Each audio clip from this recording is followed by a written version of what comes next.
Bonjour, merci d'être avec nous. Vous êtes députée européenne belge. Le Parlement européen a décrété que l'ensemble du territoire européen était une zone libre LGBT. Ça sert à quelque chose, une telle résolution, ou on est dans le symbole? Bonjour, oui, bien sûr, ça sert à quelque chose parce que on envoie un signal fort, on exprime à toutes les personnes LGBT+, qu'on les soutient et en plus on mobilise l'opinion en leur faveur. Donc je pense que ça va au-delà du symbole et en plus il y a des recommandations concrètes d'actions à mener à ce sujet. On sait que la Pologne et la Hongrie font la chasse à l'homosexualité. Comment l'Europe peut-elle mettre ces pays au pas?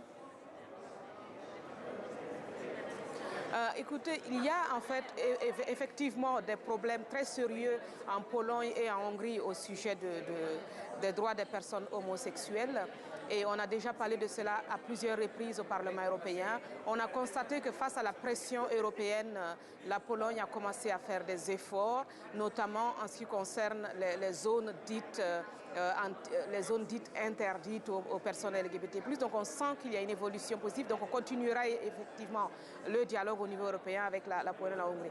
Maintenant, moi, ce que je regrette, c'est cette concentration sur deux pays, alors qu'au niveau de toute l'Union européenne, il y a quand même des difficultés d'acceptation des personnes LGBT+, et nous devons travailler parce que si on se concentre uniquement sur une partie du territoire, on risque d'oublier le reste et là aussi les droits des personnes ne sont pas respectés. On sent la chasse aux personnes à cause de leur orientation sexuelle est totalement barbare. Ça rappelle des périodes sombres de l'histoire où on a chassé des gens à cause de leur couleur, on a chassé des gens à cause de leur religion, on a chassé des gens à cause d'une série de choses. Et à un moment donné, ça devient une obsession. Et cette obsession qui réduit l'individu à son orientation sexuelle, c'est une obsession qui le déshumanise et qui peut ouvrir la porte à toutes les dérives. Et ça, c'est totalement inacceptable. Je sais qu'il est difficile pour beaucoup de gens de concevoir que quelqu'un d'autre ait une autre orientation sexuelle, mais c'est la réalité, c'est leur réalité également. Il faut respecter ça.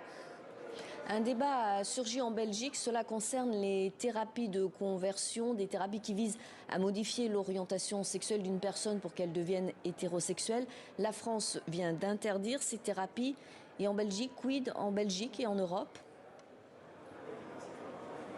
Donc il y a un débat à ce sujet effectivement en Belgique. Moi je pense que cette thérapie dite de conversion, le fait même qu'on les appelle de thérapie, quand on regarde l'étymologie du mot thérapie, c'est extrêmement choquant parce que c'est de la torture, c'est de la barbarie, c'est inhumain de traiter des gens comme ça. On ne devient pas hétérosexuel, on ne devient pas homosexuel. On a la sexualité qu'on a et c'est comme ça.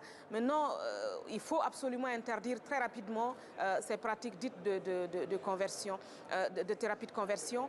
Pas seulement en France, pas seulement en Belgique, mais dans toute l'Union européenne. Donc je vais contribuer et j'espère qu'il y aura très rapidement aussi une initiative au niveau européen pour insister sur cette interdiction au niveau des États membres. Par contre, à Bruxelles, j'espère qu'on va avancer parce que hier encore, il y avait un débat sur l'abattage rituel où les parlementaires bruxellois et la majorité bruxelloise de gauche n'arrivent pas à interdire cet abattage rituel. Je me dis, si on n'arrive pas à interdire l'abattage rituel parce qu'on veut faire du communautarisme, comment arriverons-nous à interdire les thérapies de conversion qui sont des pratiques hautement plus graves encore? Et donc, il y a une crise de valeurs et une crise de respect des droits humains et je ne trouve pas ça seulement décevant, mais également dangereux. Merci beaucoup, Sita Kanko, pour cet entretien.